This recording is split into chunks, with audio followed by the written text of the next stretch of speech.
तो सभी प्यारे छात्रों का एक बार फिर से स्वागत है और प्रश्नावली 5.1 में आगे बढ़ते हुए अब हम करेंगे प्रश्न क्रमांक 1 का ये दूसरा सवाल। तो दूसरे सवाल में दिया गया है कि किसी बेलन में उपस्थित हवा की मात्रा जबकि वायु निकालने वाला पंप प्रत्येक बार बेलन की शेष हवा का 1/4 भाग बाहर निकाल देता है। तो आइए इस सवाल को बहुत अच्छे से समझते हैं। देखो, मान लेते हैं कि ये एक बेलन है। बेलन को अंग्रेजी में सिलेंडर कहते हैं, तो हमने एक सिलेंडर ले लिया। अब इसके अंदर हवा भरी हुई है, तो इसके अंदर हम मान लेते हैं कि यहाँ पे इस तरीके से ये देखो, ये हमने क्या भर दी है, हवा भर दी है। ठीक है। अब हवा की मात्रा, अब हमें ये पता नहीं है कि कितने किलोग्राम या कितने ग्राम हवा भरी हुई है, तो हम उसको, उस जो मात्रा होगी उसको हम x मान लेते हैं। उस हवा की मात्रा को हम क्या मान लेते हैं, x। ठीक है। अब आगे लिखा है कि जबकि वायु निकालने वाला पंप, तो मान लेते हैं कि ऊपर की तरफ एक पंप लगा है जो इस लीवर को मान लीजिए कि नीचे की तरफ करने पर, इस लीवर को नीचे की तरफ करने पर ये अंदर की हवा बाहर निकाल दे रहा है। तो अंदर की हवा कहाँ निकल रही है, बाहर की ओर निकल रही है। कब, जब इस लीवर को नीचे किया जाता है। तो इन्होंने कहा है कि प्रत्येक बार, यानी जब लीवर को नीचे किया जाता है तो हर बार बेलन की शेष हवा का 1/4 भाग बाहर निकलता है। इसका मतलब ये है कि जैसे ही हम लीवर को नीचे दबाते हैं तो बेलन के अंदर जितनी भी हवा होगी उसका 1/4 भाग बाहर निकलता है। मतलब 1/4 हिस्सा बाहर निकल जाता है। एक बार लीवर को नीचे की तरफ दबाया तो अंदर जितनी भी हवा होगी उसका 1/4 भाग बाहर निकल जाएगा। तो ऐसा समझो कि जैसे बेलन के अंदर x हवा भरी हुई है, तो पहली बार जब लीवर को दबाओगे तो क्या होगा, x का ही 1/4 भाग बाहर निकलेगा। तो बताओ कितना भाग बाहर निकलेगा। तो देखो, लीवर दबाया तो अंदर की हवा का, यानी शेष हवा का, तो पहली बार में तो फुल भरा हुआ है x, तो x का कितना भाग बाहर निकलेगा, x का 1/4, क्योंकि सवाल में ही लिखा है कि शेष हवा का 1/4 भाग बाहर निकलेगा। तो पहली बार तो शेष हवा, बेलन के अंदर हवा जो है वो x ही थी, तो पहली बार में x का 1/4 भाग बाहर निकलेगा। जितनी भी हवा होगी उसका 1/4 भाग बाहर निकलेगा पहली बार लीवर दबाने से।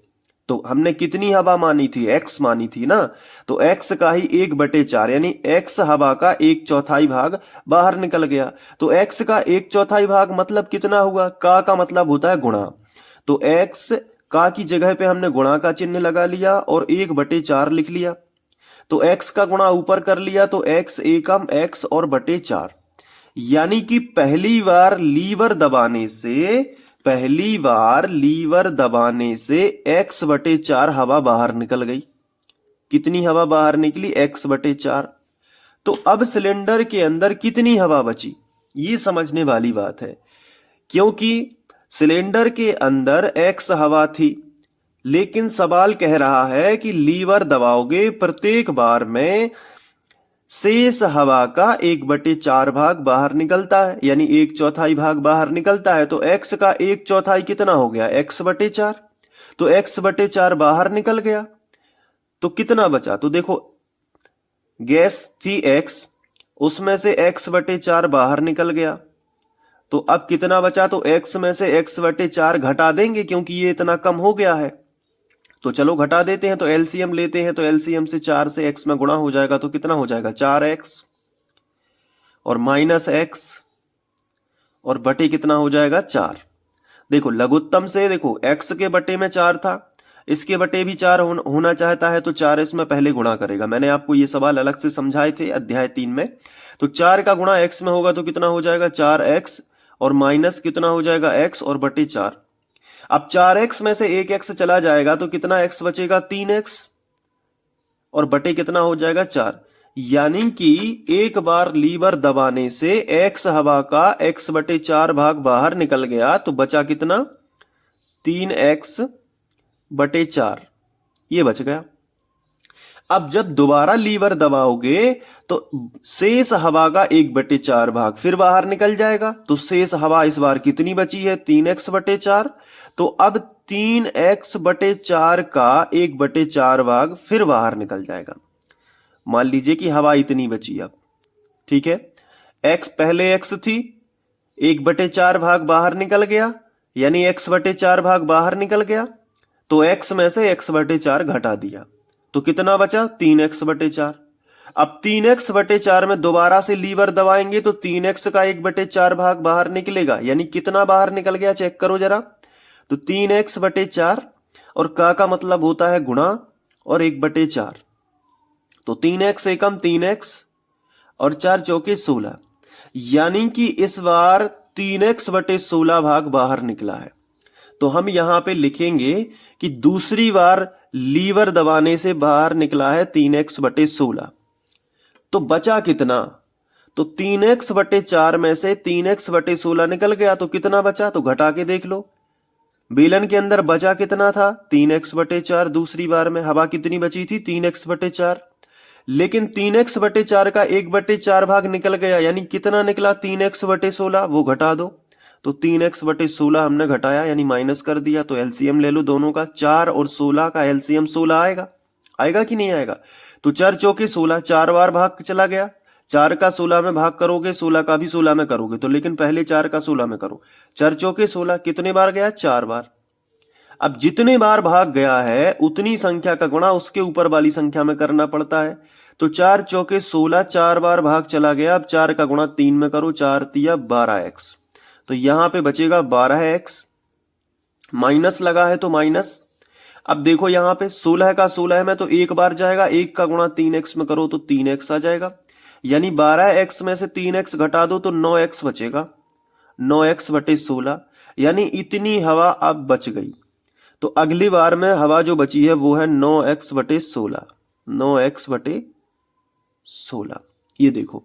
तो फिर से समझ लो थोड़ा सा, इस सिलेंडर के अंदर कितनी हवा भरी थी? सबसे पहले x, तो x का 1/4 भाग बाहर निकल गया। तो x का 1/4 होता है x/4। तो वो सबसे पहले बाहर निकला जब पहली बार लीवर दबाया। तो हवा थी x, लेकिन x का x/4 भाग बाहर निकल गया। तो बचा कितना? तो अपन ने देखा कि x में से x/4 भाग बाहर निकलता है, तो बचता है 3x/4। तो अपन ने बचा हुआ जो था वो लिख दिया कि अब सिलेंडर के अंदर इतनी हवा भरी बची हुई है, 3x/4।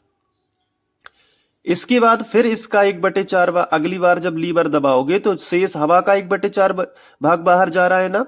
तो शेष हवा कितनी बची थी? 3x/4। अब इसका 1/4 भाग बाहर निकल जाएगा। तो 3x/4 का 1/4 लिख दिया। तो 3x/4 का 1/4 होता है 3x/16। तो अब ये निकल गया बाहर अगली बार। तो ये देखो ये निकल गई हवा। तो कितना बचा? तो 3x/4 का जो है वो शेष हवा थी, उसमें से 3x/16 निकल गई। तो घटा के देख लिया, तो 3x/4 में से 3x/16 घटा के देखा तो बचा कितना? 9x/16। तो अब जो है वो 9x/16 इसके अंदर हवा बची हुई है। अब अगली बार जब लीवर दबाओगे तो 9x/16 का 1/4 भाग फिर से बाहर निकल जाएगा। समझ पा रहे हो कि नहीं? तो देखो अब 9x/16 है। अब लीवर दबाया तो बची हवा का 1/4, यानी गुणित 1/4 कर दो, का मतलब गुणा। तो देखो 9x एकम 9x, ऊपर ऊपर का हो गया, और 16 चौके 64, इतनी हवा बाहर निकल गई। तो बची कितनी? तो इसमें से ये घटा दो। शेष हवा थी 9x/16, निकल कितनी गई? 9x/64। तो बची कितनी? तो हम इसको घटा देते हैं। तो नीचे हमने एक और रफ पेपर रख लिया, देखिए यहाँ पे ये रख लिया। अब हमने क्या किया कि हमारे पास जो हवा बची थी सिलेंडर में वो है 9x/16, लेकिन लीवर दबाने से 9x/16 का 1/4 भाग बाहर निकला है 9x/64, उसको लिख लिया। अब चलिए एलसीएम ले लेते हैं इन दोनों का। तो 16 और 64 का एलसीएम 64 ही आएगा। 16 चौके 64, तो 16 की दुनिया में भी 64 आता है। तो 64 और 16 का एलसीएम निकालोगे तो 64 ही आ जाएगा, बड़ी संख्या। अब 16 का भी भाग 64 में जाएगा और 64 का भी जाएगा। तो पहले 16 का कर दो। 16 चौके 64 कितनी बार गया? 4 बार। 16 चौके 64 4 बार गया। 4 का गुणा 9x में कर दो, इसी के ऊपर वाली संख्या में। तो 9 चौके 36x, माइनस है तो माइनस। अब यहां देखो 64 का इसमें करोगे तो 64 एकम 64 है ना, 64 एकम 64 एक बार गया, तो जितने बार भाग जाता है उसका गुणा उसी के ऊपर वाली संख्या में, तो 9x एकम 9x। अब 36x में से 9x घटाओगे तो 27x बचेगा, और बटे कितना बचेगा 64। तो अब इतनी जो हवा है सिलेंडर के अंदर बचेगी, कितनी 27x बटे 64। तो यहाँ पे लिख दो कि अब बचेगी हवा 27x बटे 64। तो ये एक संख्याओं की सूची बनेगी। इन्होंने कहा भी था क्वेश्चन में कि हर बार 1/4 बार भाग जो है वो बाहर निकाल देता है, तो किसी बेलन में उपस्थित हवा की मात्रा कितनी होगी। तो हर देखो बेलन के अंदर पहली बार जब पहले तो शुरुआत में x हवा थी, लीवर दबाया 3x बटे 4 बची, फिर लीवर दबाया तो 9x बटे 16 बची, फिर लीवर दबाया तो 27x बटे 64 बची। तो लीवर दबाते जाओगे इस क्रम में घटता जाएगा, तो हमने 4 क्रम निकाल लिए हैं। पहले सिलेंडर के अंदर x हवा थी, लीवर दबाया तो इसका x का 1/4 भाग यानी x बटे 4 निकल जाएगा, तो x में से x बटे 4 घटाया तो 3x बटे 4 आ गया। फिर लीवर दबाया तो इसी का 1/4 निकल जाएगा, तो 3x बटे 4 का 1/4 3x बटे 16 होता है, तो इसमें से घटा दिया तो बचा 9x बटे 16। फिर लीवर दबाया तो फिर से हवा निकल गई, 9x बटे 16 का 1/4 भाग निकल गया। तो ऐसे ऐसे करके आप करोगे। तो आइए इसका एग्जाम में कैसे करना है, सिस्टमैटिक वे में आपको इसी तरीके से लिख देना है। तो आप लिखोगे कि माना बेलन के अंदर x ग्राम हवा भरी हुई है, या फिर आप लिखोगे बेलन के अंदर गैस की मात्रा या हवा की मात्रा x है, ग्राम वगैरह कुछ नहीं लगाओगे, ठीक है। तो यहां से आपको स्टार्ट करना है कि माना बेलन के अंदर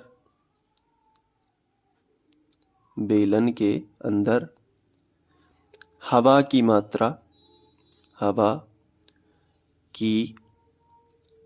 मात्रा बराबर x, ठीक है। अब आगे लिखना है कि प्रत्येक बार बेलन की शेष हवा का 1/4 भाग बाहर निकलता है। तो लिखेंगे चूंकि प्रत्येक बार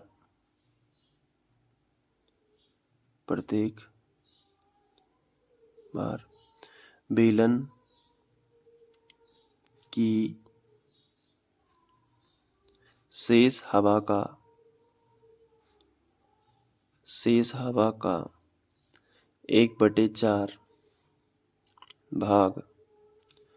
बाहर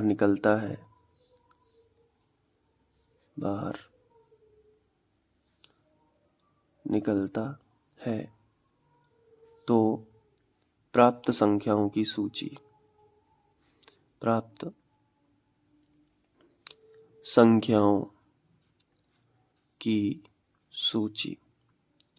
तो प्रत्येक बार में 1/4 भाग हवा निकाल के हमने इसमें समझ लिया है कि पहले थी x, फिर बचेगी 3x बटे 4, फिर बचेगी 9x बटे 16, फिर बचेगी 27x बटे 64, और इसके बाद आपको डैश डैश डैश लगा देना है कि इसी तरीके से घटती जाएगी। तो ये हमने संख्याओं की सूची लिख दी है। अब यहाँ पे इनके बीच का अंतर समान नहीं है, क्योंकि ये हर बार 1/4 भाग ही घटती जा रही है, तो कभी भी समान अंतर नहीं मिलेगा। और आप इसको घटा के भी देख सकते हो कि अगर आप 3x और x के बीच का डिफरेंस प्राप्त करोगे, जैसे मैं आपको बता देता हूँ कि सार्वंतर समान होना चाहिए तब ये AP होगी, लेकिन ये समांतर श्रेणी नहीं है। क्यों नहीं है? क्योंकि 3x माइनस x करने से जो आंसर आएगा 3x माइनस 4x गुणा कर दिया LCM से और बटे 4, तो ये आएगा -x बटे 4। लेकिन ये जो है वो -x बटे 4 नहीं आएगा। देखो ये 9x बटे 16 है, तो ये तीसरे नंबर के पद में से दूसरे नंबर का पद अगर घटा के देखोगे 3x बाई 4, तो 16 और 4 का एलसीएम 16 ही आएगा। तो 16 एकम 16 तो 9x हो जाएगा, और 4 चौकी 16, 4 तिये 12, ठीक है। तो ये 12 में से 9 जाएंगे तो -3x बटे 16, तो ये कभी सेम नहीं हो सकता। और जब सेम नहीं होगा, ये देखो अलग है, तो सार्वंतर अलग अलग आ रहे हैं, तो ये AP नहीं है। तो आपको लिख देना है कि दी गई संख्याओं की सूची AP नहीं है। दी गई संख्याओं की सूची AP नहीं है। AP नहीं है, ठीक है। तो ऐसे आपको लिख देना है कि संख्याओं की सूची AP नहीं है। क्यों नहीं है वो भी आप लिख दो। क्योंकि इनका सार्वंतर, क्योंकि इनका सार्वंतर समान नहीं है, समान नहीं है। ठीक है, बन जाएगा। तो अब इस सवाल को अच्छे से लिख लो। है तो छोटा सा सवाल लेकिन समझना बेहद ही ज़रूरी था। तो आई होप कि आपने अच्छे से समझ लिया होगा। तो अब ये नोट कर लो यहाँ से, फिर ये। ठीक है, चलिए अब मैं आपको आगे का सवाल करवाऊँगा। कुआ वाला सवाल है, उसको नेक्स्ट वीडियो में करेंगे। प्लेलिस्ट की लिंक डिस्क्रिप्शन में दी गई है, तो क्लिक करके सारे वीडियोस देख सकते हो। Thank you.